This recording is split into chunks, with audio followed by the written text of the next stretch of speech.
Bienvenidas, bienvenidos al Centro de Estudios e Investigación en Medicina del Deporte. Lo primero, disculpad el retraso, efectivamente, ciudades rotondas. En Vitoria ya te ponen también bastante guapo, rotondas. He venido con 5 minutos menos, que he estado meando y haciendo 5 minutos.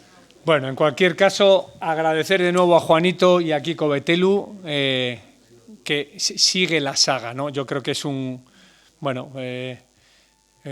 placer escuchar, con un toque que intentaremos dar científico, pero sobre todo escuchar experiencias de montaña, pues en una persona que es referente mundial. Hoy la temática son los 8000 de Juanito, pero al final vamos a hablar un poquito de oxígeno sí, oxígeno no. Ya sabéis el circo del Everest, que le llaman así, ¿no, Juanito? Ahora, donde vamos a intentar, como siempre, hacer una charla cortita y que dé pie a que cualquiera pueda participar después con preguntas, ¿de acuerdo? Entonces, bienvenidas, bienvenidos, y le doy paso ya a Kiko para que arranquemos la sesión. Venga. Yo hablo con esto, ¿no? Pero para que te oigan la sala, por ahí. Vale, pues venga. Bienvenidas, bienvenidos a todos. El motivo de la charla, y además de hacerla ahora en mayo del 26, es que, no me acuerdo el día exacto, pero yo creo que el 20 y tantos de mayo del 2001, Juanito subía por segunda vez al Everest. Es una lección aprendida. No sé qué día de mayo. Vamos. Subía por segunda vez el Everest y se convertía en la tercera persona en subir los 14 8000 sin oxígeno. Entonces, ese es el motivo de la charla y de invitarle a Juanito y que Juanito tenga la amabilidad de venirse hasta aquí, hasta Pamplona, a compartir este rato. Vamos a echar un mix.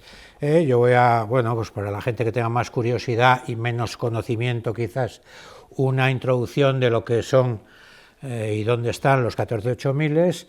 Después Juanito vamos a ver una presentación de sus 14 ascensiones y luego acabamos, como ha dicho Diego, dándole un poco el toque, digamos, más científico, entre comillas, a la charla, porque la oportunidad precisamente de estar con aquí es que no hay demasiadas personas que hayan subido el Everest con oxígeno y sin oxígeno. Entonces, ese eterno debate de la diferencia, mucha diferencia, poca diferencia, a Juanito se le puede preguntar porque lo ha hecho de las dos maneras, con lo cual empezamos, esto es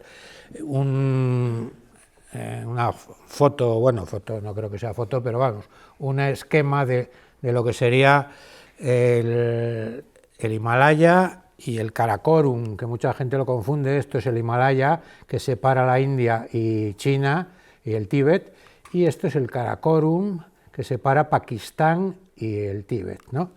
En esta región del mundo están las 400 montañas que pasan de 7000 metros y las 14 que pasan de 8000.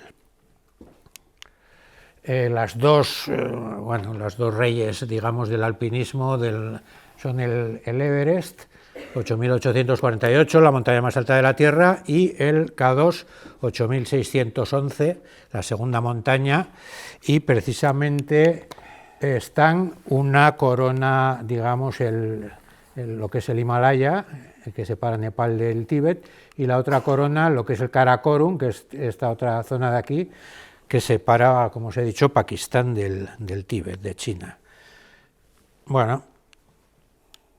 Después del Everest hay tres grandes, que son el Kanchenjunga, el Lhotse, el Makalu, y después los otros 9, mis matemáticas, los otros 9 8000, con lo cual, no los voy a leer, pero son las 14 montañas que pasan de los 8000 metros.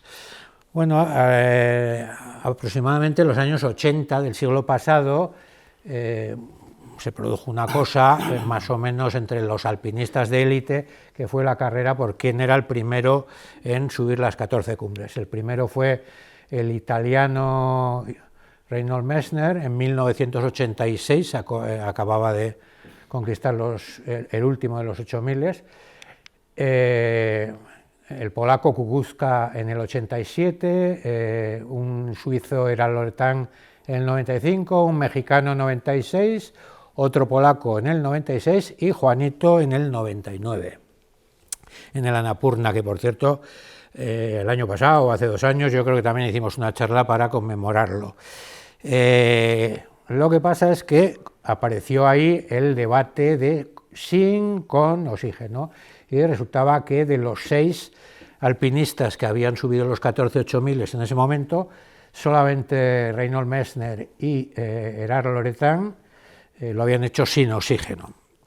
Yo recuerdo, y lo cuento como anécdota, que cuando Juanito bajó del Everest de haberlo subido con oxígeno, luego nos contará, me dijo que iba a volver para hacerlo sin, que a mí ya me parecía una barbaridad, ir al Everest, me pareció una barbaridad haber bajado bien y me pareció una barbaridad que tuviese la idea de repetirlo. El caso es que, bueno, pues sí, volvió a repetirlo sin y había Sergio Martini, italiano, había hecho los 14 también con oxígeno en el 2000 y cuando Juanito en el 2001 repitió el Everest sin oxígeno, pues se convirtió, como os digo, en la tercera persona con Messner, con Loretan y con Juanito, en subir los 14 8000 sin oxígeno, ¿no?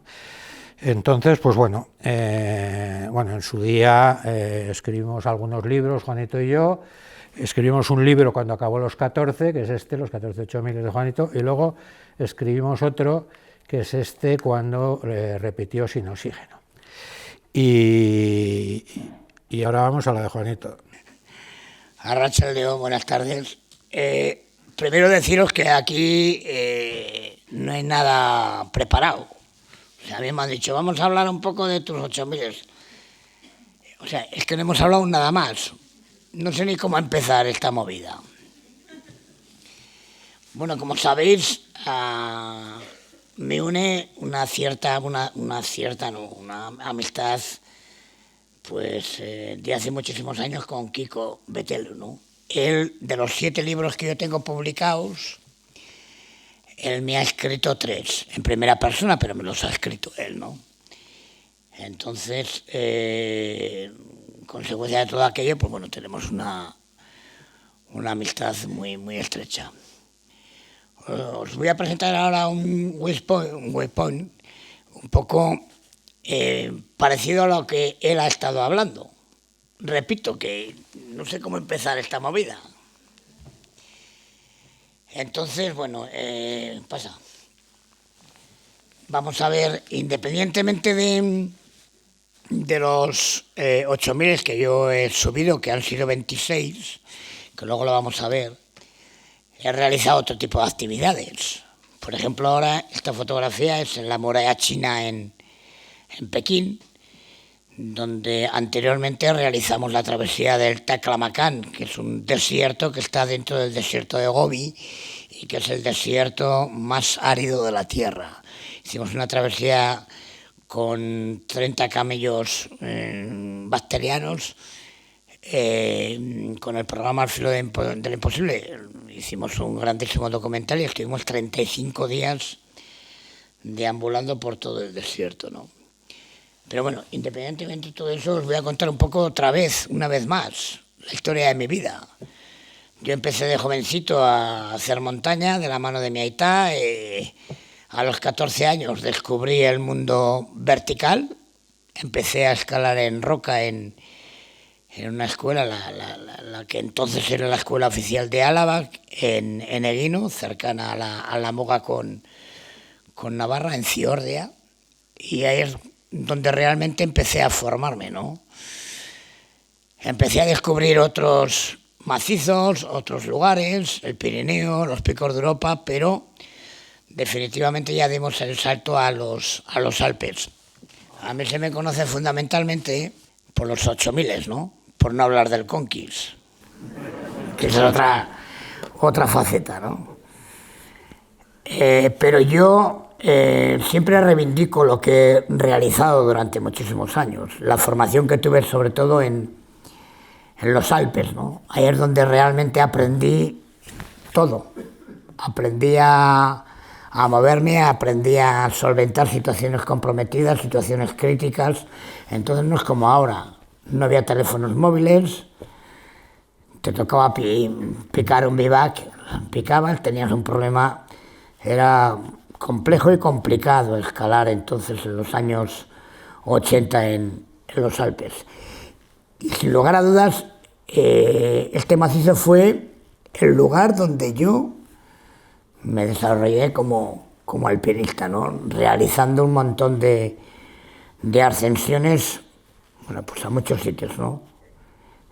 Repito, se me conoce por los 8000, pero la gente en realidad, la gente normal, no sabe el historial que yo he podido desarrollar a lo largo de muchísimos años cuando íbamos a los Alpes, ¿no? A entrenar, a subir, a ascender, difíciles montañas, como yo qué sé, el Pilar Bonatti, la Directa Americana, Aldru, la Hoja Alfú, el Pilar del Angle, la Bonatti Zapelli al Pilar del Angle, o sea, vías de dificultad, ¿no? La Walker, la cara norte del Cervino, en fin, muchas cosas. Y eso, sin lugar a duda, me sirvió para que, bueno, para cuando di el salto definitivo al Himalaya, pues me sirviera, ¿no? En el año 82 voy por primera vez, ¿qué está pasando? En el año 82 hago mi primera incursión en el Himalaya y salió todo mal. Íbamos 3 guipuzcoanos, 2 alaveses, Hacho y yo. Y bueno, y al final pues tuvimos problemas con los porteadores, no había ese conocimiento que tuvimos después, ¿no? Y por supuesto ahora no os lo podéis imaginar. Íbamos al Canchunse, que es una montaña cercana al Makalu, y no sabíamos ni dónde estaba. Entonces los porteadores, después de 16 días de marcha de aproximación, porque no estaban hechas las carreteras como ahora te acercas prácticamente a Darán, y el recorrido para llegar al campo base del Canchunse, que es el mismo campo base del Makalu, pues lo haces en 6 días, ¿no? Entonces eran 17. Bueno, y aquella fue mi primera experiencia, que salió mal, que no hicimos cumbre, que no había conocimiento, que no había información, bueno. Pero me di cuenta de que, como a mucha gente que ha ido al Himalaya, a muchos, me di cuenta de que seguramente volvería, ¿no? Mira si volví. Si volví, y mucho además, ¿no? Yo he realizado 47 expediciones al Himalaya, solo al Himalaya, 47 expediciones, Himalaya, Pakistán, Nepal y Tíbet, ¿no? De esas 47 expediciones he subido 26 8000. Y aquel comienzo, aquel año 82 del que os estoy hablando, pues mira, fue una experiencia negativa y a la vez positiva, ¿no? Porque dije, volveré, y volví, ¿no? Y volví, bueno, pues a hacer otro tipo de historias. En el año 83 hacemos la 5ª ascensión mundial a la Aconcagua en invierno. En el año 84 nos vamos a Alaska, hacemos la West Buttes e intentamos hacer la vía Cassin del McKinley, que no nos quedamos allá de milagro. Y definitivamente en el año 85 es cuando subo mi primer 8000, ¿no? Con mis compañeros, incluido Javier Garayúa, que nos acompañaba en aquel año 85 que hicimos cumbre juntos en el Choyu. El Choyu, que es la 5ª ascensión, la 5ª montaña más alta del planeta, y que en aquellos momentos, en aquellos años, en el año 85, tan solo 7 expediciones habían hollado cumbre del Chollo. 7 expediciones solamente habían subido a su cima. El Chollo es una montaña compleja, porque entrabas por Nepal, había que cruzar un collado, el collado de Nampala, había que ir a territorio chino, tibetano, y bueno, nosotros tuvimos muchas dificultades y bueno, repito, nosotros hicimos, creo que la 7ª o la 8ª expedición que hacía cumbre en el Chollo, ¿no? Y ahí empezó todo. Primero 8.000, pasa otro año más, año 87 voy a Pakistán, junto con Nacho y bueno, con otros compañeros. Hacemos nuestro segundo 8.000 en el Gassenbrunn, en el G1, en el G2. Y bueno, ya he conocido pues 2 países donde se concentran por los 14 8.000, ¿no? Junto con India, que en la India hay un 8.000, el Kanchenjunga, que hace moga con el Kanchenjunga, con el Tíbet y con Nepal y con Pakistán. Después de este 8.000, del año 87, vinieron varias expediciones por una cierta dificultad. Quizá para la época no estábamos lo suficientemente preparados, ¿no? Pero en el 88 estuvimos en la cara norte del Kanchenjunga, en el 89 estuvimos en el pilar oeste del Makalu, en el 90 hicimos una selección vasca al Everest para intentar hacer la Bollington, la ruta británica del Everest, junto con Mari y Josema Casimiro y Mari Ábrego. Y bueno, no hicimos cumbre, pero sin lugar a dudas fueron probablemente las expediciones donde mejor recuerdo tengo, ¿no? Donde realmente había que trabajárselo y había que tener un nivel técnico importantísimo para poder superar este tipo de montañas. En el año 91 vuelvo otra vez junto con Mari y Josema Casimiro, María Abrego y Josema, al Kanchenjunga, a la cara norte. Una avalancha casi nos lleva por delante. No hacemos cumbre. Y bueno, yo andaba ahí que necesitaba una cumbre, ya, ¿no? Porque había subido al Chollo, había subido al G2 en Pakistán, había intentado el Kanchenjunga, había intentado el pilar oeste del Makalu, que nos quedamos a 80 metros de la cumbre, con lo cual yo me cuento esa ruta, esa ascensión, no la cumbre, pero sí la vía. En el año 90 vamos a la Bollington del Everest, en el año 91 vamos otra vez de nuevo a la cara norte del Kanchenjunga. Fueron 4 expediciones donde realmente la valoración que teníamos cuando regresábamos de las expediciones era total, ¿no? Porque eran rutas de una alta dificultad técnica. Nada que ver subir el Makalu por la ruta clásica, la ruta normal, que por el pilar oeste del Makalu, ¿no? Y no os cuento nada el Everest, ¿no? La cara suroeste, que tan solo estaba hecha en 2 ocasiones, meternos allá, llegar a 8.400 metros, pues prácticamente cerca de la cumbre sur, en fin.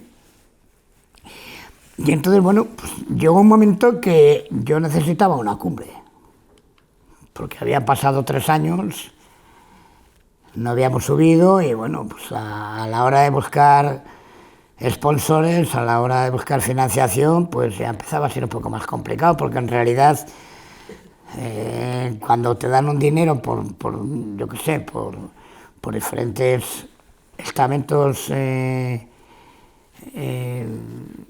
ayuntamientos, diputación y tal, o gobierno vasco, pues al final, hombre, a la hora de pedir no traías los resultados, ¿no? Pero como sabéis, en Euskal Herria la cultura y la tradición de Montilla que tenemos, eso hizo de que se reconociera mucho lo que estábamos haciendo. Así que en el año 92 vuelvo de nuevo al Himalaya, en este caso a Pakistán, junto con Mari Ábrego también, Acho Apellanes y Miquel Ría Podaca, y subimos al Nanga. Ya es mi tercer 8000 y bueno, ya empieza empezamos ya otra vez de nuevo, ¿no? Desde este año 92 pues ya fue todo seguido.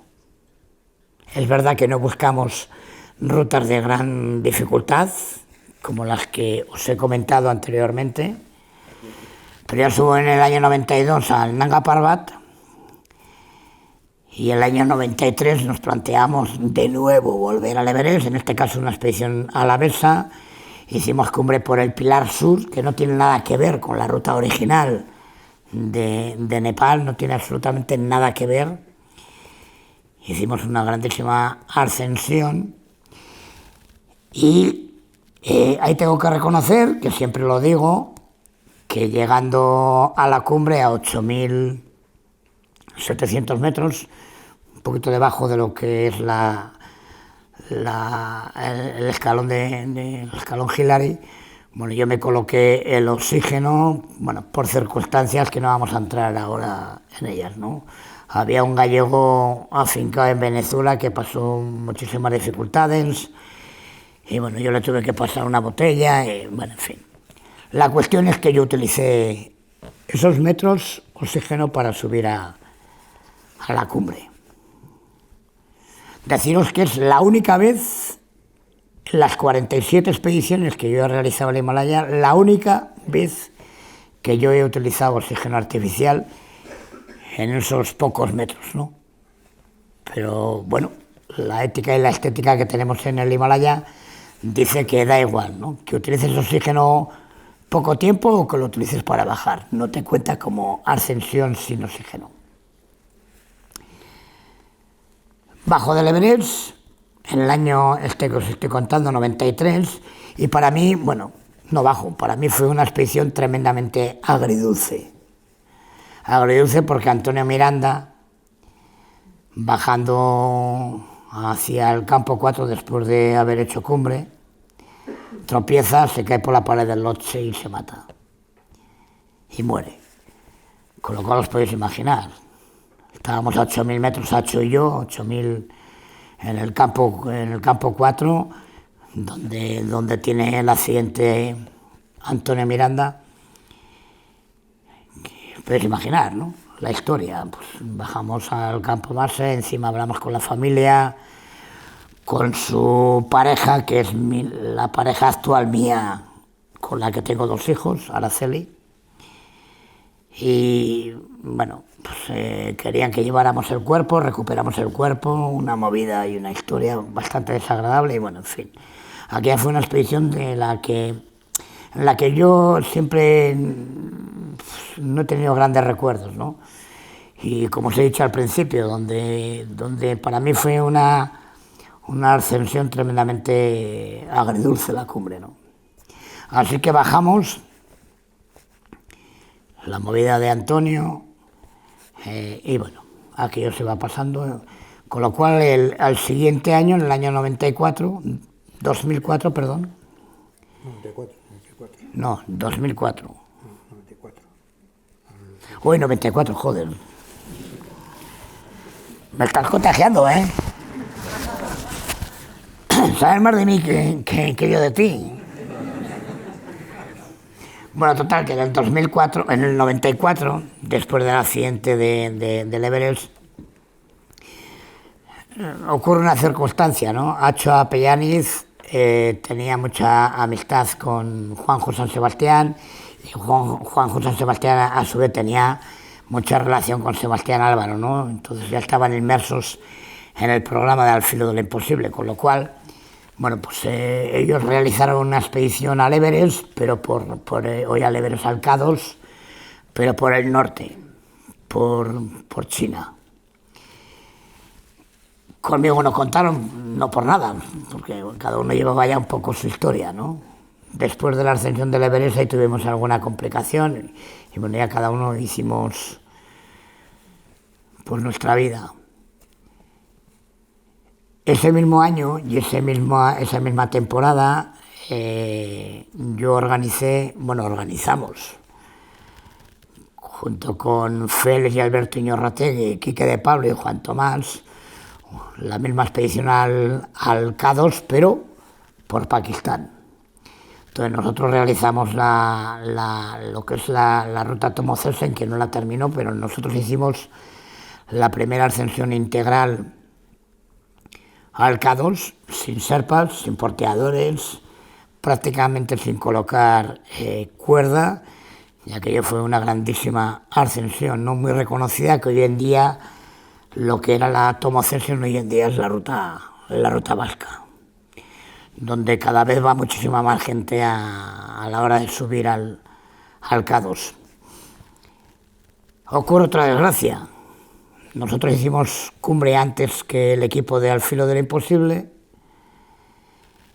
y ya habíamos regresado aquí a Euskadi, a casa, cuando nos llega la noticia de que tanto Juanjo San Sebastián como Acho Apellánez habían hecho cumbre, pero que bajando pues había ocurrido una avalancha, les había pillado mal tiempo y bueno, la cuestión es que en esa avalancha Juanjo cayó un montón de metros, se quedó más o menos a la altura de la tienda del campo 4 y desgraciadamente Acho se quedó muy arriba, ¿no?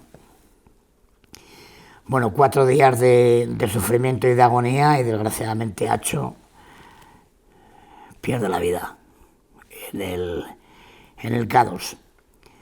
Para mí os podéis imaginar, las dos personas con las que había pasado toda una vida, desde los 14 años, con los que había escalado siempre, con los que habíamos crecido.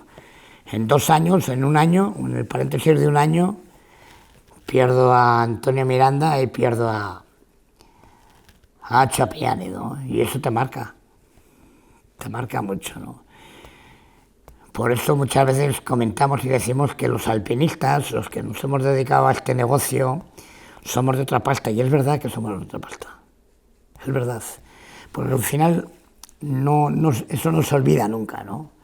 Se supera, pero no se olvida, y al final yo creo que estamos hechos pues, de otra pasta sin lugar a dudas, ¿no?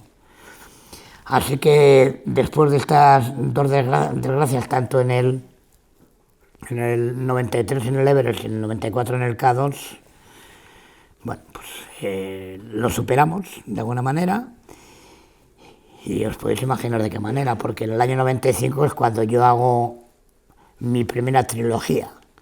Primavera el Makalu, verano el Broad Peak y otoño el Lhotse. 3 8000 en tan solo... Hoy en día eso lo puede hacer cualquiera. Bueno, cualquiera entre comillas. Subiendo al Lhotse en estilo alpino, junto con Félix y Alberto Iñorrategui. Bueno, haciendo el Broad Peak, por cierto, también con Josema y con María Abrego. Y con el coreano Jung Gil. Qué recuerdos me vienen cada vez que hablo de estos temas, me vienen muchos recuerdos, ¿no? Y bueno, pues hago ahí 3 8000, como digo, en tan solo 7 meses.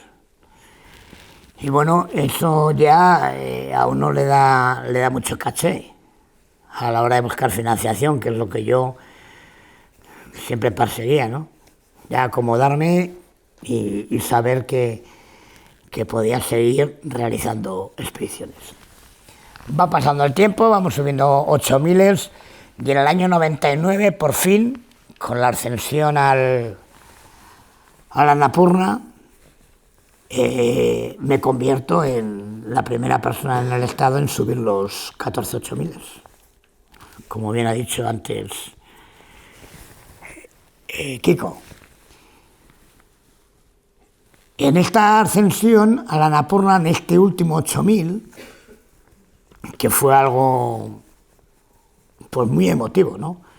Porque nos acompañó Herzog, Maurice Herzog, que fue la primera persona en el mundo en subir una montaña de 8.000 metros, el Annapurna. El primer 8.000 que se subió en la historia precisamente fue el Annapurna, y que precisamente es probablemente el 8.000 más peligroso que hay dentro de los 14 8.000. Se cumplían 50 años de aquella primera ascensión por parte de Herzog y de la Chenal, la expedición francesa. Entonces yo empecé a trabajar en ese momento con el programa Al filo de lo imposible, que luego estuve durante 12 años con el programa, ¿no?, de Al filo, realizando expediciones y repitiendo, ¿no? Y bueno, contrataron a Herzog para que viniera al campo base del Everest, ya no sé lo que digo, del Annapurna, perdón. Y así fue. Estuvieron unos días en Katmandú y luego en un helicóptero lo llevaron al campamento base del Annapurna. Allí tuvimos un meeting, tuvimos una recepción con él, algo muy emotivo. Y este hombre, cuando subió al Annapurna, en el año 59, ¿no? 50. En el año 50, perdón. En el año 50, bueno, pues sufrió, junto con la Chenal, sufrió congelaciones muy, muy graves, ¿no? Tanto en las manos como en los pies. Le amputaron los 10 dedos de las manos y le amputaron los 10 dedos de los pies. Entonces el convaleciente en Grenoble, en el hospital de Grenoble, escribió un libro, Annapurna primer 8.000, un bestseller que ha sido traducido pues a todos los idiomas que os podéis imaginar, ¿no? Y que en su último párrafo, en su última hoja, viene a decir que en la vida de los hombres siempre habrá otros Annapurnas, tengan o no forma de montaña. Él escribió esta frase porque sabía y se dio cuenta de que realmente su carrera alpinística se había truncado y se había acabado. Con las lesiones tan graves que tuvo, con la amputación de los 10 dedos de las manos y los 10 dedos de los pies, pues sabía que aquello se acababa, ¿no? Pero sin embargo él estuvo siempre muy vinculado al deporte. Fue ministro con De Gaulle, ministro de Deportes, y luego fue alcalde de la ciudad de Chamonix, la meca del alpinismo, durante 12 años. Bueno, pues subió allí al campo base del Annapurna en helicóptero, lo recibimos, y ese libro que os acabo de contar del último párrafo, continuó escribiendo él, de su puño y letra, viniendo a decir algo que después de 50 años comprendía el por qué él había escrito aquella última frase, ¿no? Que en la vida de los hombres siempre habrá otros Annapurnas, tengan una forma de montaña.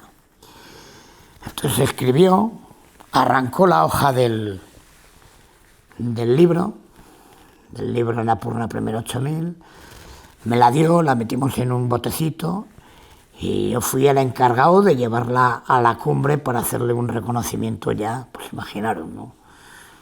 Cuando llegamos a la cumbre, Ferran Latorre, Juan Vallejo y yo, Eneco Pou, que era jovencito, venía invitado, venía para intentar subir. La altura le pasó una mala pasada y tuvo un principio de edema cerebral y casi no contamos con él. Bueno, hicimos cumbre los tres. Y en la propia cumbre de la Annapurna es cuando tiró pues ese manuscrito, esa hoja que él me había escrito, ¿no? Y bueno, eso está filmado, que seguramente si os metís en YouTube, ponéis Annapurna, Juanito Iarzábal, y vais a ver un auténtico documental, una pasada de documental, ¿no? Como tiró en cámara lenta en la misma cumbre del Annapurna esa hoja. Y ahí se terminan los 14 8.000. Pero os he dicho que yo empiezo a trabajar con el programa Al filo de lo imposible nada más bajar, yo ya tenía relación con Sebastián Álvaro, su director. Para mí lo más prioritario que era, después de haber hecho los 14 8000. Sin lugar a dudas, yo tenía una mancha en mi historial deportivo y profesional, no tanto, pero deportivo, que fue lo que os he comentado antes. Esa ascensión agridulce que hice al Everest y que me quedaba pendiente, ¿no? Así que hablo con Sebas, hablamos con Televisión Española y volvemos de nuevo al Everest. En este caso por la cara norte, por supuesto sin oxígeno. Había que buscar una excusa. La excusa fue realizar una reproducción de lo que pudo ser la ascensión de Mallory e Irving del año 24. Hicimos un grandísimo documental, que también lo podéis ver en YouTube, donde íbamos vestidos con trajes de época, donde, realizamos, como digo, un grandísimo documental, ¿no? Y que desgraciadamente a 8.700 metros, justo debajo del segundo escalón, por la cara norte, pues un temporal de viento no nos dio la oportunidad de hacer cumbre, ¿no? Ahí estaba con nosotros, ahora me acuerdo mucho de la figura de Alberto Ceray, ¿no? Que hacía de Irving. Bueno, todos teníamos nuestro papel y nuestro personaje. Bajamos sin hacer cumbre, después de mucho trabajo. Hago varias historias con el programa, cruzamos Groenlandia de Narsarsuaq a Kangerlussuaq con trineos y con velas, lo que os he contado, ¿no? Hicimos el desierto Taklamakan en China, en fin, muchas cosas de esas, ¿no? Y en ese transcurso de tiempo vuelvo otra vez a la carga con Sebastián Álvaro y tenemos que volver otra vez al Everest. Tenemos que volver otra vez. Y así lo hicimos. En el año 2001 volvimos de nuevo, pero había que buscar una excusa. La excusa era proponerle a Televisión Española que íbamos a mandar imágenes en directo desde la mismísima cumbre del Everest. Claro, íbamos Ferran Latorre, Josep Breccia-Artúa, Juan Vallejo y yo. Era muy optimista pensar que los 4 íbamos a hacer cumbre, sin oxígeno. El material lo llevábamos repartido. Sí que hicimos una grandísima conexión en directo con Televisión Española desde el campo 4, desde 8.300 metros por la cara norte. Pero, desgraciadamente, al día siguiente de esta conexión, que íbamos para cumbre, pues Ferran Latorre y Josep Breccia-Artúa se dan la vuelta y hacemos cumbre Juan Vallejo y yo. No pudimos hacer esa retransmisión, pero fue un verdadero éxito lo que realizamos en su momento, ¿no? Mandar imágenes de 8.300 metros y luego la ascensión mía y de Juan al Everest por la cara norte, pues era increíble, ¿no? Tan solo en su momento el 2% de toda la gente que hacía cumbre en el Everest lo hacía sin oxígeno.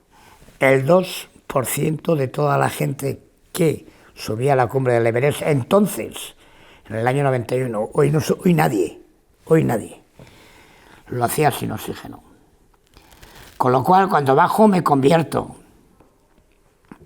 como bien ha dicho antes Kiko, en la tercera persona en el mundo en subir los 14 8000 sin utilizar oxígeno artificial. Con lo cual os podéis imaginar, para mí, ese borrón que tenía y esa cumbre agridulce que había realizado en el año 93 al Everest, bueno, pues todo cambia, ¿no? Sigo trabajando con el programa Al Filo y termino ya pronto, ¿eh? Después de la chapa que os estoy dando. Sigo trabajando con el programa Al Filo de Imposible, se incorpora la figura de Edurne Pasaban y empezamos a hacer un pequeño proyecto. Yo estoy ya muy colocado en el programa Al Filo. ejerzo mucho de líder ahí dentro del programa y bueno, incorporamos a Edurne con la idea de que Edurne empezara a hacer y a subir 8000, pues inicialmente no era la idea de que se convirtiera en la primera mujer en el mundo, que luego a la postre se fue, ¿no? Había un compromiso verbal entre ella y yo y el programa y Sebas, bueno, que la iba a acompañar en ese proyecto de subir montañas de 8000 metros. Van pasando los años, subo con, bueno, y ya, bueno, empiezo a subir 8000 con ella y me convierto en muy poco tiempo en ser la única persona en el mundo que sube 2 veces al Everest, al K2 y al Kanchenjunga. Luego hay muchas marcas de estas y muchos récords, ¿no? Va pasando el tiempo, bajamos de la cumbre del Kanchenjunga cuando subo por segunda vez, y entonces cuando me planteo el proyecto, que lo llamaba 2x14x8000, y es cuando me planteo darle la segunda vuelta a los 14 8000. Y bueno, hasta entonces todo genial, ¿no? Lo que ocurre es que ya va pasando el tiempo, me voy haciendo mayor, tengo 2 embolias de pulmón, ya estoy dándole muchas vueltas. Alberto Zerain, que era mi compañero natural, lo era todo, ¿no? Mi amante, mi amigo, mi confesor, mi ángel de la guarda, todo, ¿no? Con el que estaba en este proyecto. Desgraciadamente pierde la vida en la ruta Maceno del Nanga Parbat, y bueno, ya definitivamente es cuando me doy cuenta de que realmente este proyecto de completar los 14 8000 por segunda vez pues iba a ser casi imposible, ¿no? Así que ya tuve que anunciar que dejaba este proyecto, pero bueno, que no está nada mal, ¿no? De 14 8000 he repetido 10, me quedaron 4, he subido 4 veces el Chollo, mi montaña, mi gran montaña, mi primera montaña, donde las sensaciones que tuve en el Chollo en el año 85 por primera vez no se han vuelto a repetir en ninguna otra, en ninguna. Ni en el K2, ni en el Kanchenjunga. Era una historia diferente, ¿no? Los tabús que teníamos entonces, las incógnitas, el determinar y el saber si éramos capaces de superar la cota de los 8000 metros. Fíjate, después volví a subir 3 veces más al Chollo, ¿no? Y bueno, ahí termina un poco la historia. La historia que me da muchísima pena, ¿no? En su momento me dio muchísima pena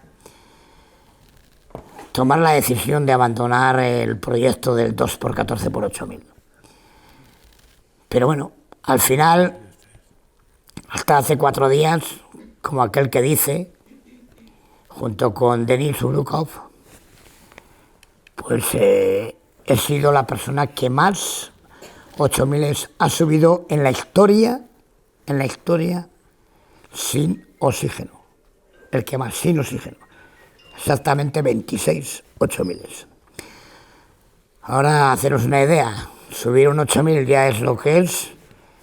Ahora, haceros una idea, realizar 47 expediciones y subir 26 8000.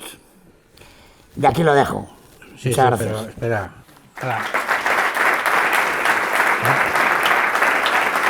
El mío no sé. Espera un poquito. No le aplaudáis todavía, que todavía queda un poco de... A mí, a ti no.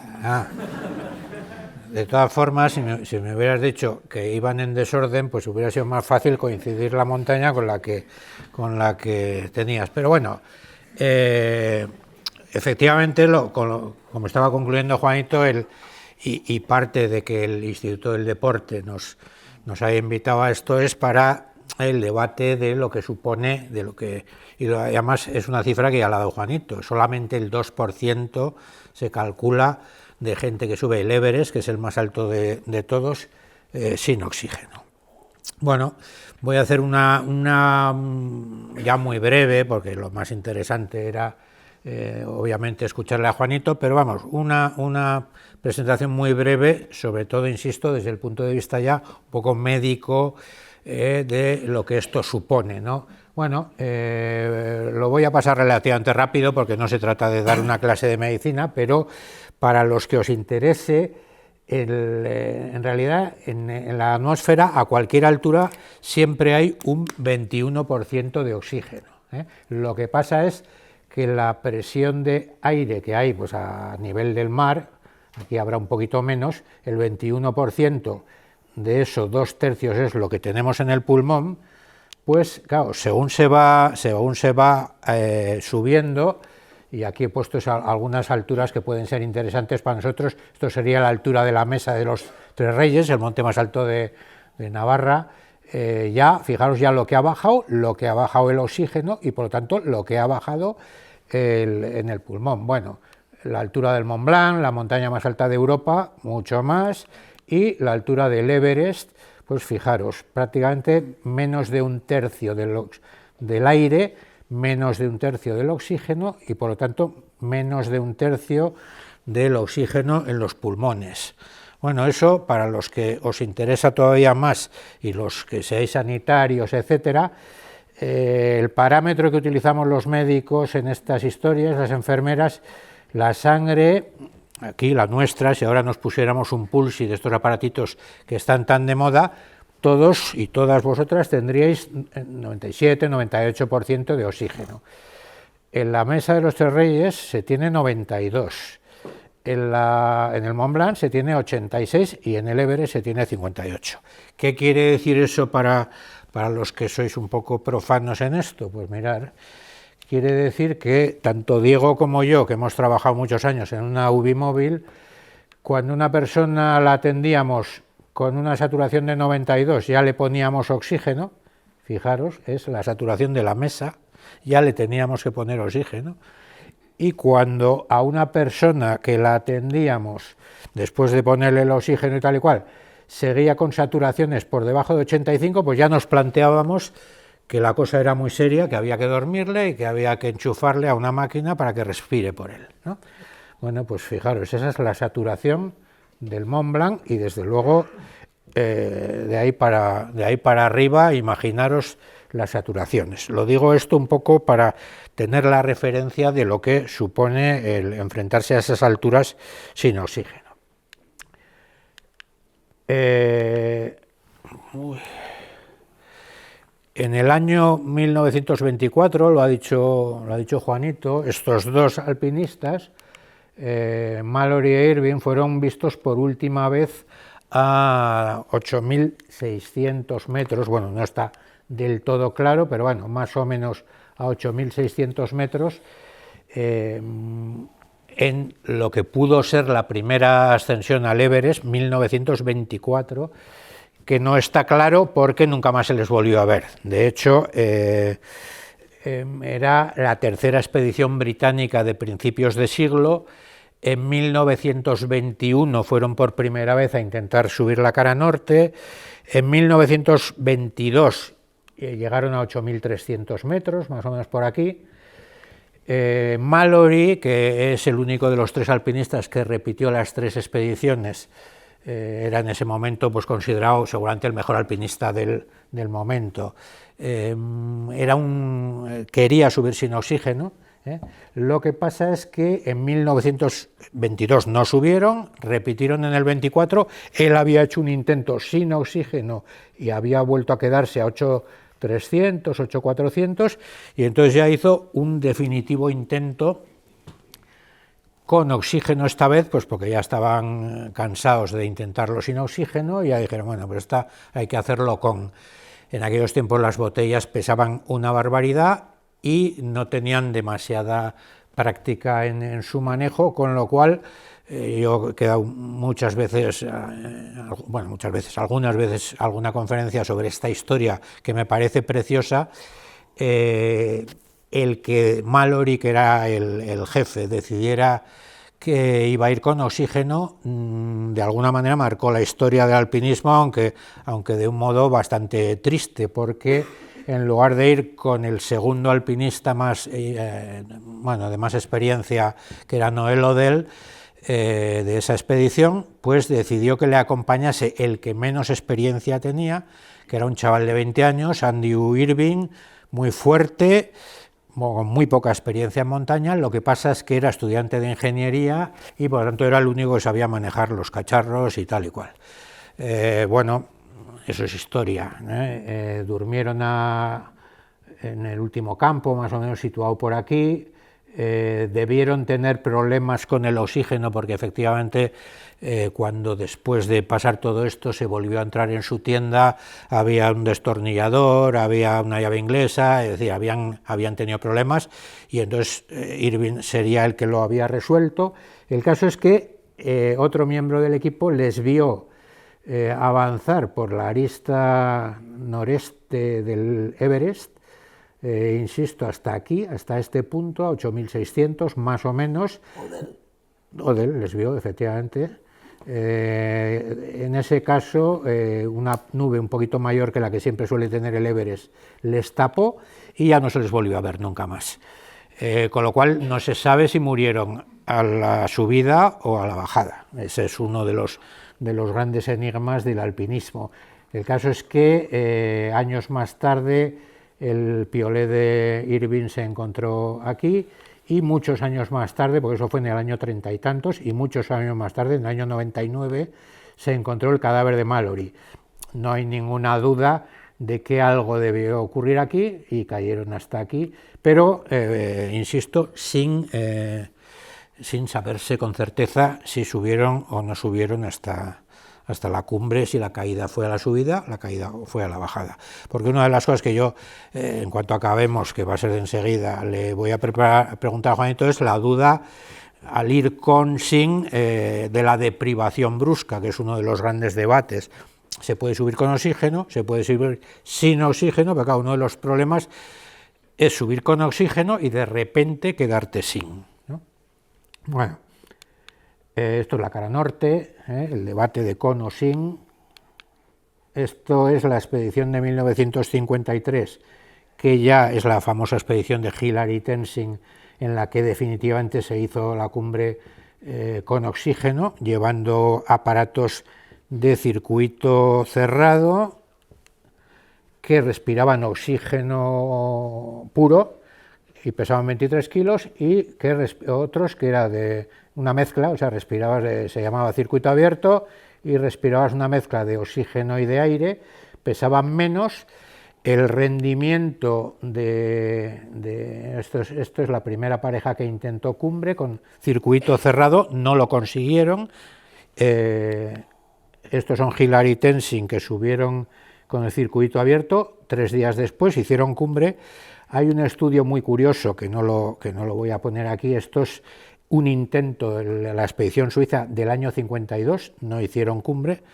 Entonces hay un estudio muy curioso, pero bueno, que no viene demasiado a cuento, por el cual la diferencia del ritmo de ascensión de estos dos, que son Bourdillon y Evans, con el circuito cerrado, es decir, respirando oxígeno puro, es bastante más rápida su ascensión que la de Hillary y Tenzing, que son los que hicieron cumbre 3 días después, teniendo en cuenta 2 cosas. Primera, ya os he dicho, estos iban con más peso, y segundo, estos, como eran los primeros en ir para allá arriba, tuvieron que ir abriendo huella, mientras que solamente 3 días después, Hillary y Tenzing, hasta los 8.700, fueron siguiendo la huella que estos habían abierto. Quiero decir, con menos kilos y con huella abierta fueron mucho más lentos que estos dos, respirando oxígeno puro 3 días antes. Bueno, unos pocos datos históricos más del Everest. La primera ascensión que se sepa reconocida es la de Hilary Tenzing, el 29 de mayo del 53. La primera ascensión femenina es de una japonesa, Junko Tabei, en el año 75. En ambos casos, como os he dicho, bueno, os he dicho de Hilary y de Junko, utilizando oxígeno. La primera sin oxígeno, porque claro, durante muchos años estuvo el debate si se podría, o sea, si incluso ya no era una cuestión de alpinistas que se atrevieran, sino si incluso fisiológicamente era posible respirar. Ya habéis visto, recordar las cifras que os he dado, vamos, una persona con 58% de saturación ahora en el hospital, vamos, estaría en la UCI y habrían llamado a la caballería porque se le estaba muriendo. Pues bueno, había incluso dudas de que se pudiese sobrevivir a esas situaciones. Bueno, el caso es que sí, el primero fue Reinhold Messner, un italiano, y Peter Habeler, un austriaco, en el 78. Lo que pasa es que dentro de una expedición con oxígeno, es decir, ellos iban sin, pero el resto de los compañeros iban con lo cual Messner, pues de alguna manera para redondear el exitazo, pues decidió volver 2 años después y esta vez solo, de nuevo sin oxígeno, y por lo tanto ahí ya fuera de temporada. Fuera de temporada, eso es, fue en agosto, que en agosto no se va al Everest, pues está el monzón, estaba en a caer nieve y tal y cual, precisamente no porque le gustase la movida, sino para poder decir con toda garantía de que no había utilizado la cuerda de nadie ni la huella de nadie, porque estaba él solo en la montaña.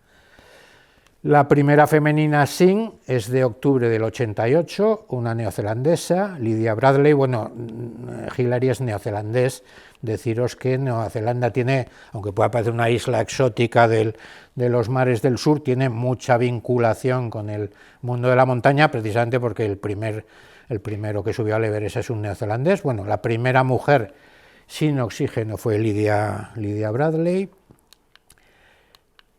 Estos son Messner y Habeler. La primera estatal es de Martín Zabaleta y Pasantemba en mayo del 80. La primera navarra, Pichiguillor, que ha tenido la amabilidad de acompañarnos, y Pachi Fernández en el 92. La primera femenina estatal, Araceli Segarra, en el 96.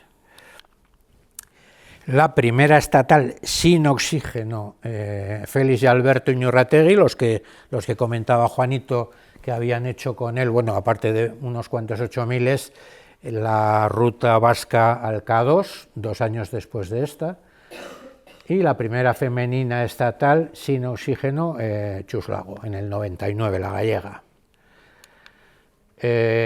Con o sin oxígeno, bueno, ya lo adelanto un poco. Yo las últimas cifras que he encontrado y he estado venga a buscar son del 17. En ese momento se calculaba que 9.118 personas habían ascendido el Everest, de las cuales solamente 208 lo habían hecho sin oxígeno, el 2,28%, y en ese tiempo también había habido 300 fallecidos en el Everest. No sé si hoy lo habéis, hoy en la prensa, a mí como de esto me entran de estas noticias, no sé ni cómo se llaman, las que te entran sin pedirlo. Pum, a mí me están a entrar noticias porque, claro, de lo que pincho de esto, pues que ya hay 5 muertos, no sé si ya lo has oído, ya llevan 5 muertos esta temporada en el Everest, que ha empezado hace nada.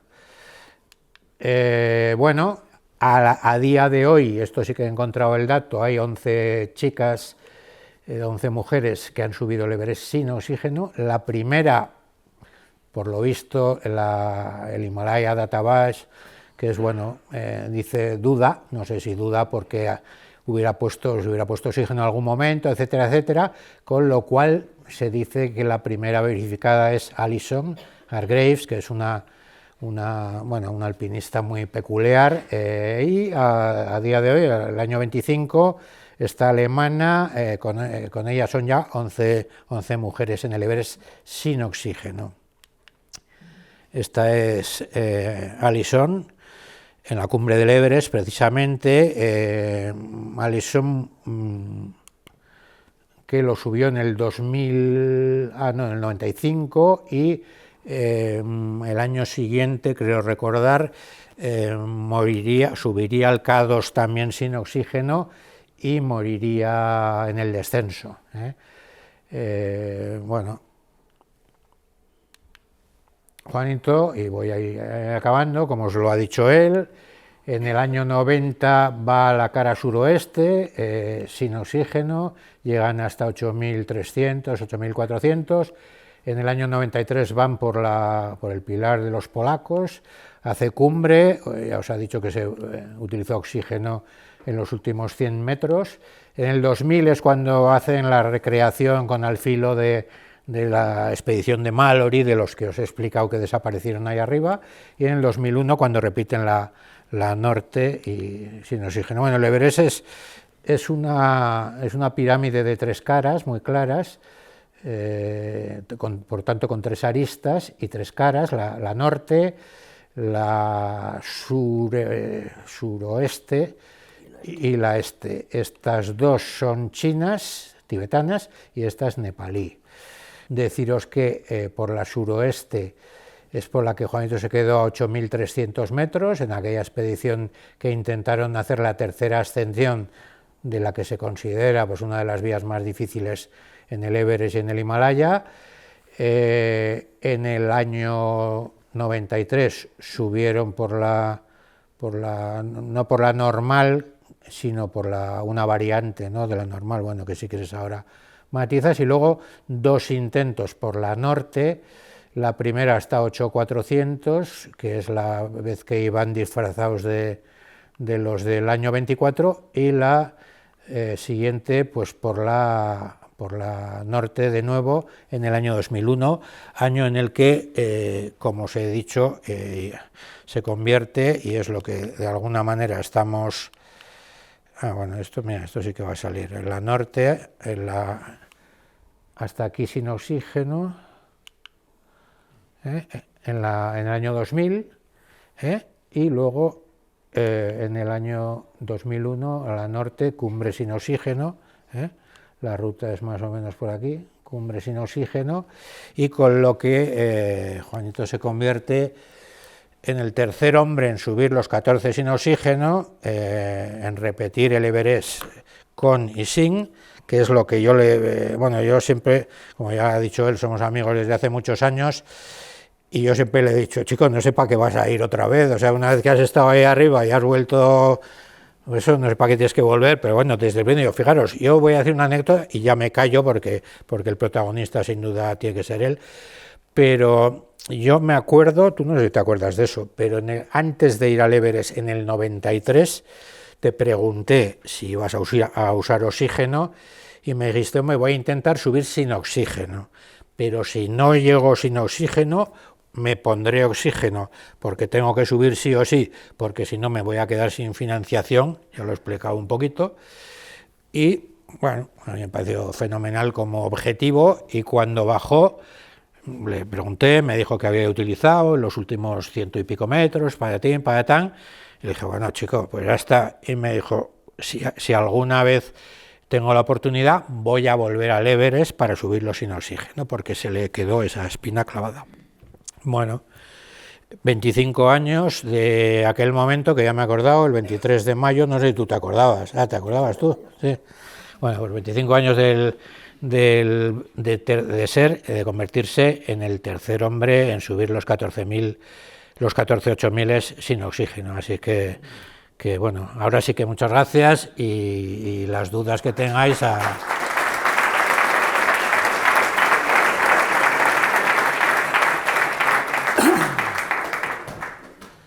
Bueno, una pequeña corrección. A ver. En el año 2000 nos quedamos debajo del segundo escalón a 8.700, no 8.400. Bueno, no sería para tanto. Joder, te digo yo que sí. 8.400. Así que, a lo que queráis. Yo ya os he pegado una buena chapa. Ahora la cuestión es que preguntéis, que es de lo que se trata.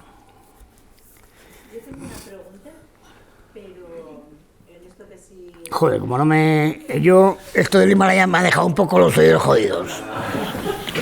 Con esto de que, vale, que si se llega, bueno, al Everest, como dices, ahora mismo que usan todos ya oxígeno, la polémica que hay con el Kilian Jornet, que si subió, Kilian Jornet, que si subió o no subió al Everest. Con Kilian. Ah, sí. La ruta que hizo doble, o sea, encima doble subida. ¿Qué piensas tú de eso? Yo no la tacharía de polémica. Lo que sí que es verdad que este hombre tiene capacidad para eso y mucho más. ¿El problema cuál es? El problema es que alguien como Kilian Jornet, que tiene a su disposición todo el equipo necesario pues para demostrar que realmente hizo la gesta que hizo, ¿no? Con ponerte un tracker track aquí, que te están siguiendo en todo momento y en tiempo real, pues que no lo haga, eso es lo que sorprende. A mí, desde luego, tengo muy claro de que este hombre es capaz de hacer eso y mucho más. Pero alguien como él no se puede permitir el lujo de realizar este tipo de ascensiones, decir que ha tardado el tiempo que ha tardado y realmente no demostrarlo, ¿no? Y esa es la polémica que se creó en su momento. Pero bueno, aquello se quedó ahí y sin más, ¿no? Pero ya te repito que el Kilian es capaz de hacer eso y bastante más. Gracias, Juanito. Yo tengo dos preguntas. Una, has dicho que nunca volviste a tener las mismas sensaciones que tuviste en ese primer show. ¿Entraste en una rueda de hacer las cosas solo por conseguir récord, por ser el más, por estar en la prensa? Y dos, ¿cómo es el momento de decidir, nos damos la vuelta a 80 metros? ¿Cómo es esa decisión? ¿Cómo se habla entre vosotros? ¿En qué os basáis? Gracias. Bueno, la primera está muy clara. Era mi primer 8000 en el año 85. Había muchos tabús, muchas incógnitas, muchas cosas, ¿no? Superar la cota de los 8000 metros en aquellos años era muy serio. No es como ahora. Ahora salir del Pirineo y la gente se va al Himalaya. Estoy viéndole a Pichai, él sabe algo de esto también, ¿no? Nosotros en nuestra época pues teníamos que descubrir muchísimas cosas y había muchas incógnitas. Por lo tanto, a la hora de realizar aquella ascensión, bueno, pues las sensaciones esas que tienes no se daban, o sea, no las he vuelto a tener. Ha habido otras diferentes. La ascensión al Cador del 94, con Félix y Alberto Llorroté, muchas, ¿no? Diferentes y distintas, pero como aquellas ninguna. De hecho, luego, pues mira, tuve la oportunidad de volver en 3 ocasiones más, ¿no? En subir 3 veces más a esta maravillosa montaña, que es, bueno, es una montaña pues un tanto especial, el Choyu, ¿no?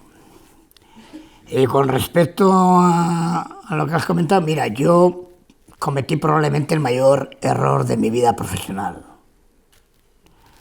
en el K2. Si hubiera tomado otra decisión, evidentemente estaría ahora con 10 dedos más en los pies. Sin embargo, me los tuvieron que amputar debido a la decisión que tomé en su momento, ¿no? Que no lo tenía que haber hecho. Por eso estoy diciendo que aquello fue la peor decisión posible que uno puede llegar a tomar. Pero el que me conoce sabe cómo soy. Yo soy una persona siempre tremendamente ambiciosa a la hora de superar una montaña. Infinitamente, ¿no? Es evidente de que me tenía que haber dado la vuelta porque yo mismo me veía que me estaba congelando, pero aún así me fui para arriba, ¿no? Y como dato para que os hagáis una idea de la ambición que yo tenía siempre de estar ahí, deciros que en estas 47 expediciones que yo he realizado al Himalaya, siempre que se ha hecho cumbre, ha subido mi otro compañero, siempre he subido yo. Es decir, que si no hemos hecho una expedición y no ha subido nadie, no ha subido nadie. Pero siempre que ha subido alguien, también he subido yo. explico? Bueno, eso es un poco pues lo que ocurría en su momento, ¿no? Que esa capacidad que tienes, que eso te lo da la propia experiencia. Yo hablo mucho de la gente que va ahora al Himalaya, que prácticamente, muchos de ellos, no hay que generalizar, pero prácticamente yo recuerdo, bueno, de ver gente allá en el campo base del Everest gramponeando, enseñándoles a gramponear. O sea, gente con una experiencia.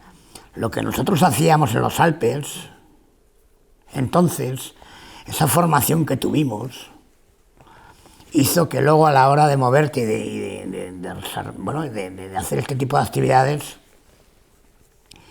pues fuera lo que hemos hecho, ¿no? Las grandes ascensiones que hemos realizado.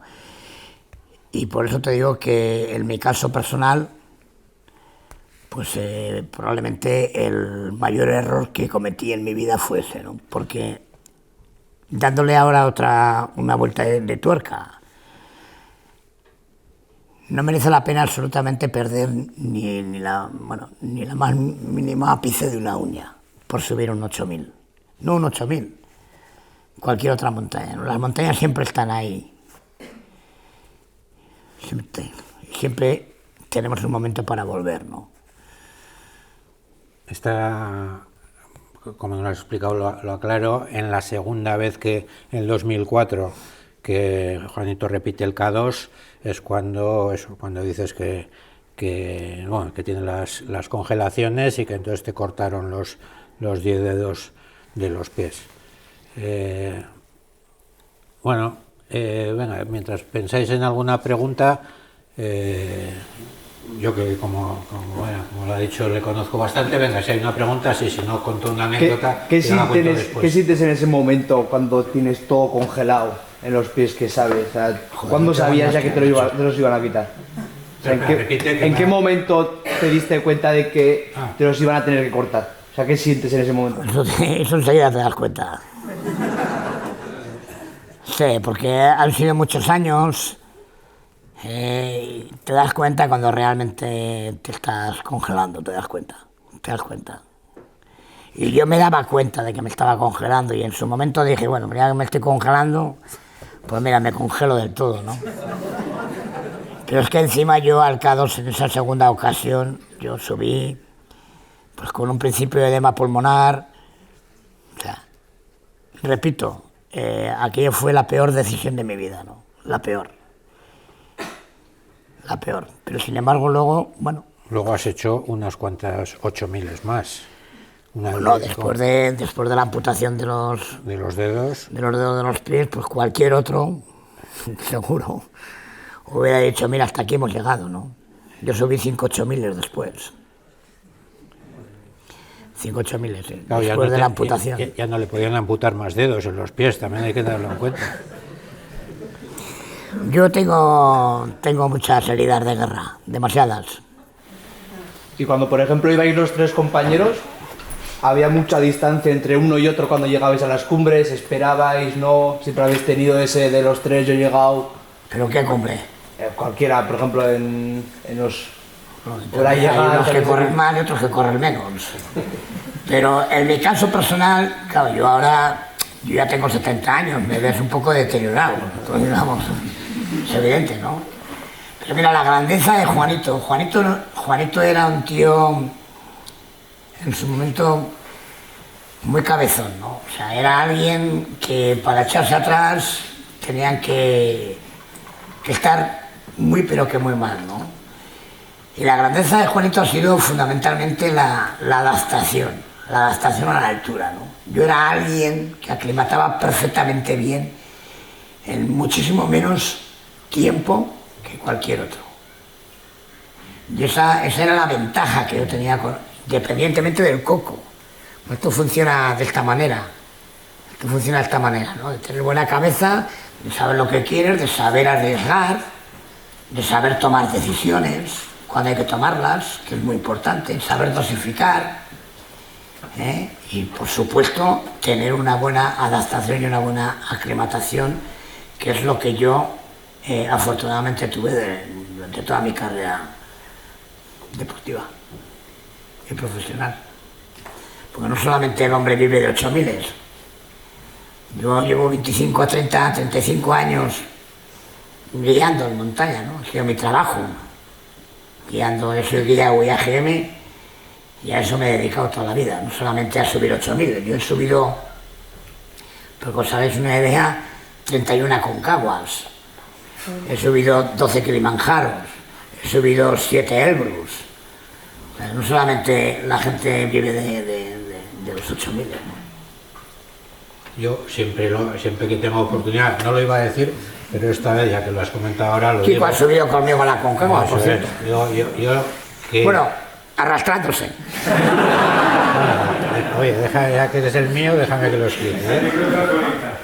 Anécdota de la Aconcagua. Yo siempre digo, es la montaña más alta que he subido, ya sabéis, la Aconcagua tiene 6.962, casi 7.000, y también lo digo siempre, además me lo has oído muchas veces, yo subí gracias a Juanito, porque a diferencia de él, yo aclimataba bastante mal, y cuando fuimos a la Aconcagua en el año 92, no conseguí aclimatarme.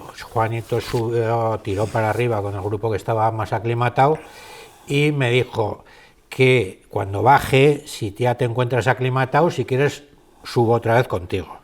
Y efectivamente, él bajó de cumbre, yo habían pasado unos días, ya había mejorado mi estado físico y entonces Juanito, pues eso, volvió a subir y gracias a eso hicimos cumbre. Yo si no, no hubiera subido. Y también la anécdota, que alguna vez también la he contado, que esa tú no te acordarás, porque no iba arrastrado, lo que pasa es que iba con peso, y cuando estábamos Una broma, hombre, joder. a 6.600 o a 6.700, me dice, ¿qué llevas en la mochila?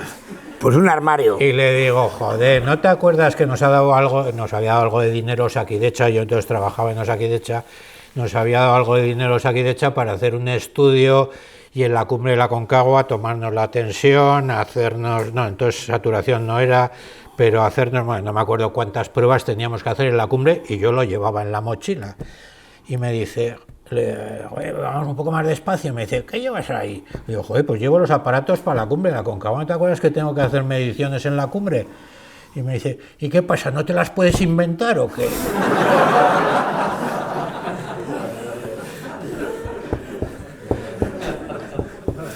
Por cierto, ese año no recuerdas tú bien. Ese año yo hice 3 Aconcaguas.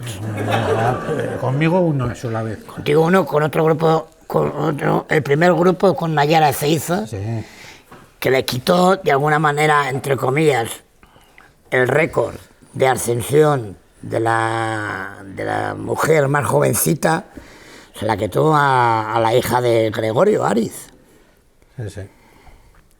Y subió esta chica, no sé, por meses, subió con nosotros, conmigo, con 12 años a la Aconcagua. Nayara Ezeiza de Arretxabaleta, Guipúzcoa. Juanito, ya que uno de los temas cortitos ha sido oxígeno, sí, oxígeno no, ¿te acuerdas cuando te pusiste oxígeno en ese primer abordaje del Everest? Fisiológicamente, ¿qué notaste? ¿Te acuerdas? No me acuerdo. Me acuerdo que yo tenía mucha presión entonces. Habíamos subido el Nanga Parbat en el 92, pero como he dicho antes, en el 88, en el 89, en el 90 y en el 91 no hicimos cumbre y bueno, la búsqueda de sponsores pues había que asegurarla, ¿no? Y allí ocurrió una circunstancia que he comentado, ¿no? Un gallego venezolano, un gallego afincado en Venezuela, que se convirtió entonces, con 61 años, en la persona más mayor en subir al Everest. Hoy en día creo que hay uno que ha subido con 88, 89, no sé. Y ya se dio una circunstancia, con las botellas de oxígeno, y ya me la coloqué. Le estuve ayudando para pasar el escalón y un poquito más abajo. Bueno, fue una decisión que yo me arrepentí, vamos, no os podéis ni imaginar, ¿no? Y luego ya, lo que he comentado, ¿no? La historia de Antonio Miranda, pues fíjate, para mí fue un Everest que no lo recordaba, o sea, que no me llenaba, o sea, no me fue algo muy especial, ¿no? Aquello. Por eso una vez, cuando terminé los 14 en el año 99, para mí lo más prioritario era volver de nuevo al Everest y bueno, pues en el 2000 nos quedamos a 8.700, a 7.800, No, 8.000 y pico. a 8.700, no 8.400. Bueno, ya lo comprobaremos. Y allí nos juntamos con Edurne Pasaban, que también estaba intentando, junto con Silvio Mondinelli, Ñaro, Alberto Zerain. Tengo un recuerdo además allá, había un yugoslavo, un polaco creo que era, una imagen que le vi yo a Alberto, ¿no? El hombre se cayó, estábamos ya bajando porque hacía muchísimo viento, el hombre se cayó y se acercó rápidamente a Alberto a echarle una mano, la agarró de la mochila y se fue. O sea, se fue, y palmó, vamos. Y ese recuerdo siempre lo tengo mucho en la retina de aquella situación, ¿no? Y luego ya, pues, volvimos otra vez de nuevo en el 2001, que hay que tener ganas, ¿eh? Os lo digo de verdad, hay que tener ganas de volver otra vez a intentar subir un coñazo esto de las expediciones que vamos, o sea... Pero bueno, es lo que hacíamos es lo que hacíamos en su momento y mira, pues a mí en este caso me salió bien, ¿no? Me salió bien, ¿sabéis por qué? Porque mira, después de todas estas expediciones no es fácil estar vivo. Os puedo garantizar que la estadística que podemos encontrar, las estadísticas que podemos encontrar por ahí, o sea, yo tenía que estar muerto hace, vamos, ¿no? Repetir el Everest, el K2, el Kanchenjunga, el Annapurna, el Makalu, el Lhotse. Es decir, que no es fácil hacer 2 Annapurnas cuando esta montaña es tremendamente peligrosa, o hacer 2K2, ¿no? Es complicado. Así que también es verdad que el factor suerte es muy importante, ¿no? Pero también es verdad que la experiencia es un grado y que muchas veces, bueno, pues puedes prever pues momentos jodidos, ¿no? ¿Tienes alguna pregunta más? Aprovechar. Esa azul, levanta la mano. Vea, levanta la mano, que te he visto. Ah, te estamos arrascando. Una curiosidad. Se oirá, por supuesto, por tu carrera. ¿A qué altitud? ¿Tienes pinta de haber fumado algún cigarrillo en tu vida? ¿Has fumado alguna vez en algún campo base? O... A ver, yo no te entiendo muy bien. Si fumabas cuando... Ah, que sí fumaba. ¿Algún cigarrillo? Joder, yo no voy a fumar. Claro. ¿A qué altitud has...? Sí, he fumado en varios 8.000 en la cumbre. Pero yo tengo un libro que se llama, hay una foto, Conversaciones con Juanito Yarzábal, que ese no me lo escribió Kiko, ¿eh? Y hay una foto muy buena de María Abrego y mía en la cumbre del Nanga Parbat, los dos así con... María Abrego era un fumador, vamos, o sea... Estamos los dos, pero bueno, yo he fumado, que no presumo de eso, faltaría más, ¿no? Pero he fumado debajo de la cima sur del Everest, a 8.700 metros. Sí, bajando de la cumbre, había un grupito de 2 o 3 serpas o 4 serpas, que yo me fijé, estaban ahí, y dije, coño, salía como humo. Efectivamente, me acerqué a ellos, tenían un mechero de estos de mecha, de estos así. Y entonces, en el año 93, había unos cigarrillos especiales allá. Y nada, pues allá, pásame. No, vamos, que me tomé 2 o 3 caladas, o 5 caladas, pero ¿Era tabaco o era un canuto y al oxígeno? No, le no era sumas- canuto, no era canuto. Canuto tengo una anécdota muy buena en Supervivientes. Yo estuve en Supervivientes, aparte del Conquist. Esa es la otra faceta. ¿Habéis visto alguno documental mío? ¿En ETV? ¿Pero no veis aquí la ETV o qué? Qué bueno. Tenemos un documental que te mueres, de 2 horas. Bueno, estaba en Supervivientes. Yo estuve en Supervivientes con personajes como la Rebeca Lutz, la del Chiquetete, ¿cómo era la del Chiquetete? La Raquel Bollo, la Sofía Cristo, la hija de Bárbara Rey. Bueno, unos personajes un poco curiosos, que os podéis imaginar, ¿no?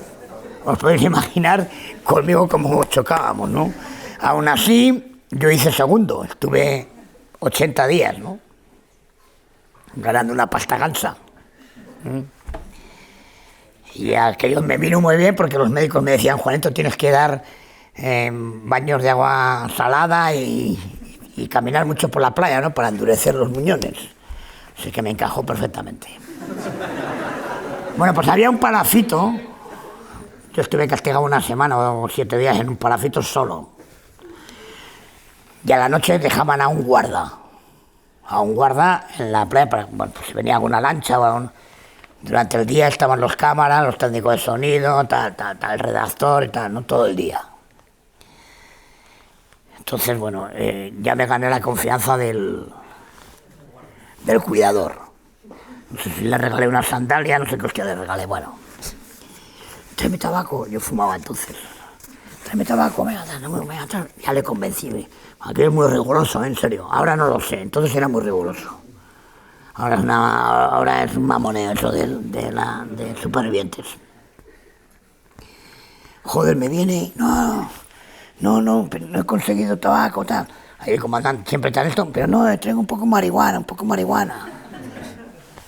Yo, vale, joder, yo tengo una gana de fumar que te mueres, ¿no? Entonces el palafito estaba como a 50 metros de lo que era la playa. Estábamos allá en un palafito, en una construcción, un recinto de 4 metros cuadrados, que tú dormías ahí, pescado ahí. Me voy a la playa, fumo ahí un canuto con el cuidador ese, el vigilante, era un vigilante, vamos. Me cago en Dios. Me pongo ahí para el palafito, en medio del agua, 50 metros, ¿eh? Digo, hostia, no llego. Joder. Yo miraba para atrás y decía, joder, aquí me ahogo, aquí no se entera ni Cristo que me ahogo, macho. Y tengo siempre ese recuerdo, esto lo cuento varias veces, ¿no? Ese recuerdo decía, hostia, estaba en la mitad, me llegaba el agua hasta aquí, que te llega hasta aquí, caminando. Digo, joder, con un pedo. Y yo decía, hostia, como meto la cabeza aquí me ahogo y aquí no me salva ni Cristo, o sea, no hay nadie. El otro se había pirado. Solo había faltado que en lugar de morirte a 8.000 no sé cuántos metros, te hubieras muerto ahogado en una playa del Caribe. Pues sí. Así que eso, lo hemos pasado muy bien en Supervivientes y hemos pasado muy bien en el Conquist. Pero ya no es el Conquist de antes, ya no. Ay, con Corte conmigo esto ha cambiado. ¿Qué consejo darías a alguien que está iniciando en el alpinismo? No te digo la oreja. ¿Qué consejo darías a alguien que se esté iniciando en el alpinismo? ¿Qué consejo daría? Pues tal y como está la situación hoy en día, yo qué sé. Mira, la cultura y la tradición de montaña que tenemos aquí en Euskal Herria es única. Yo hablo por mi experiencia, ¿no? Yo el consejo que le daría que fuera poco a poco, formándose y haciendo montaña, ¿no? Y por supuesto, a la hora de acudir a la montaña siempre estar muy bien informado, no subestimar nunca la actividad que vas a realizar, estar muy bien informado de la actividad que vas a hacer, ir muy bien equipado y tener las cosas muy claras. Eso es lo que siempre transmito o intento transmitir a muchísima gente, ¿no? Porque desgraciadamente vemos muchísimos casos, ¿no? de gente mayor, de gente joven, que pierde la vida en el Pirineo, en los Alpes, en muchos lugares, ¿no? Por no tener a veces a veces esa preparación de la que estamos hablando, ¿no? Y esa información y ese físico a la hora de realizar una ascensión a una montaña determinada. Nuestro tiempo era otro. Era totalmente distinto, joder, ¿no? Ahora hay mucha información, es verdad, pero la formación que teníamos nosotros, que nos lo trabajábamos, que lo estudiábamos mucho, a la hora de realizar ascensiones, no sé, por decirte, en los Alpes, ¿no?